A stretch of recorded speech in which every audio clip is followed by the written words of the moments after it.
ഗ്രീഷ്മയ്ക്ക് വധശിക്ഷ വാങ്ങി നൽകുന്നതിനു വേണ്ടി അശ്രാന്തം പരിശ്രമിച്ച രണ്ട് ഉദ്യോഗസ്ഥർ എന്നോടൊപ്പമുണ്ട്. ഒന്ന് എൻ്റെ നാട്ടുകാരി കൂടിയാണ് ഷിനിലാൽ, എൻ്റെ ഒരു ചേച്ചി കൂടിയാണ്.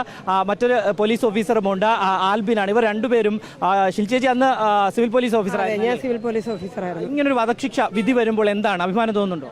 കേരള പോലീസിന് തന്നെ അഭിമാനം തോന്നാവുന്ന ഒരു കാര്യമാണ് ഇന്നിവിടെ നടന്നത്.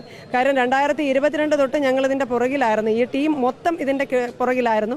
പക്ഷേ ഇന്ന് ഞങ്ങൾക്ക് ഏറ്റവും കൂടുതൽ അഭിമാനിക്കാവുന്ന ഒരു നിമിഷമാണ്.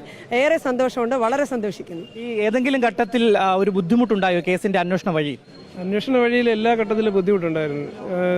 നേരിട്ടുള്ള തെളിവുകളൊന്നും ഈ കേസിനില്ലായിരുന്നു. അപ്പോൾ ഇത് കണ്ടെത്തുക, പിന്നെ അന്വേഷണം 85-90 ദിവസത്തിനകത്ത് വെച്ച് ചാർജ് കൊടുക്കണം.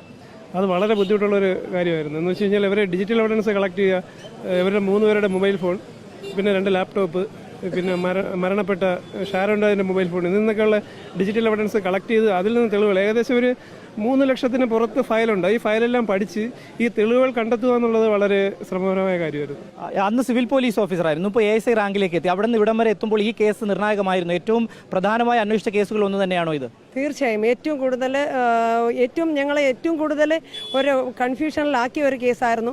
പക്ഷേ ഇത്തരത്തിലൊരു വിധി വന്നപ്പോൾ ഏറ്റവും കൂടുതൽ ഞങ്ങൾ ആ കഷ്ടപ്പാടിന് ഫലമുണ്ടായി എന്നുള്ള ഒരു അഭിമാനത്തോടെയാണ് ഇന്ന് ഇവിടെ നിൽക്കുന്നത്. എന്തായാലും ഞങ്ങളെ കൂടി ഒരു സല്യൂട്ട്, അഭിനന്ദനങ്ങൾ കേരള പോലീസിന്.